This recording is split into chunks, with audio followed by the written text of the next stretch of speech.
ஓ முருகா வெற்றிவேல் முருகா, வேலுண்டு வினையில்லை, மயிலுண்டு பயமில்லை.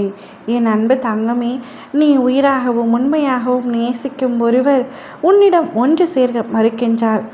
அதற்கு காரணம் புரியாமல் தவித்து கொண்டிருக்கின்றாய்.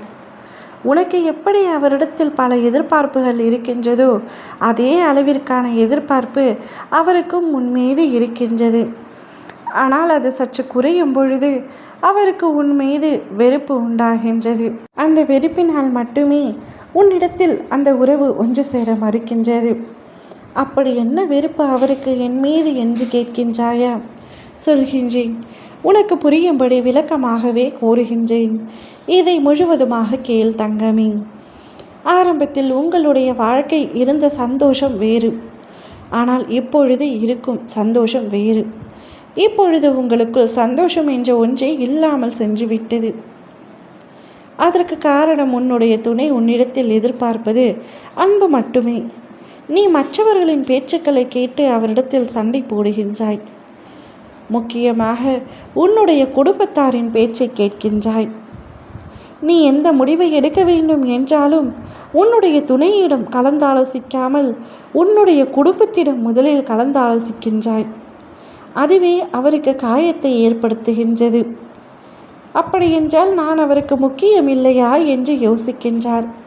பின்பு எதற்காக நான் இங்கு இருக்கின்றேன், நான் அவருக்கு முக்கியம் இல்லையா சற்றும் கூட என்று பல சிந்தனைகள் அவருக்குள் ஓடுகின்றது. அதில் உன்னிடத்தில் வெளிப்படையாக காட்ட முடியவில்லை. நீ உன்னுடைய குடும்பத்தாரை தான் அதிகமாக நேசிக்கின்றாய். என்னை இல்லை என்று கூறினால் அதற்கு ஒரு தனி சண்டை வந்துவிடுமோ என்ற பயத்தினால் அதையும் உன் துணை உன்னிடத்தில் கூற மறுக்கின்றார். அதிலும் முக்கியமாக நீ உன்னுடைய தாயின் வார்த்தைகளை அதிக அளவிற்கு கேட்கின்றாய். அதற்காக உன்னுடைய குடும்பத்தின் வார்த்தைகளை கேட்கக்கூடாது என்று நான் சொல்லவில்லை. அவர்கள் இல்லை என்றால் நீ இங்கு இல்லை என்பது உண்மைதான். ஆனால் உனக்கு திருமணமாகிவிட்டது. இனி உனக்கு உன் குடும்பத்தை காட்டிலும் உன் குடும்பம் எந்த அளவிற்கு முக்கியமோ அதைவிட உன்னை நம்பி உன் வாழ்க்கையில் இருக்கும் அந்த நபரும் முக்கியம்தானே. உனக்காக மட்டுமே படைக்கப்பட்டவர் அவர், கடவுளால் இணைக்கப்பட்டவர். அப்படி இருந்தும் நீ அவரை பல சமயங்களில் அவமதித்து உன்னுடைய பெற்றோரை உயர்வாக கருதுகின்றாய். பெற்றோர்கள் எப்பொழுதும் உயர்வுதான். அதற்காக உன்னுடைய துணையாரும் உயர்வுதான் என்பதை நீ முதலில் புரிந்து கொள்ள வேண்டும். அவர்களுக்கு எந்த அளவிற்கு மதிப்பளிக்கின்றாயோ அதே அளவிற்கான மதிப்பை நீ உன் துணையோருக்கும் கொடுக்க வேண்டும். அதுதான் உண்மையான அன்பு. அவர் எதிர்பார்ப்பதும் அதுதான்.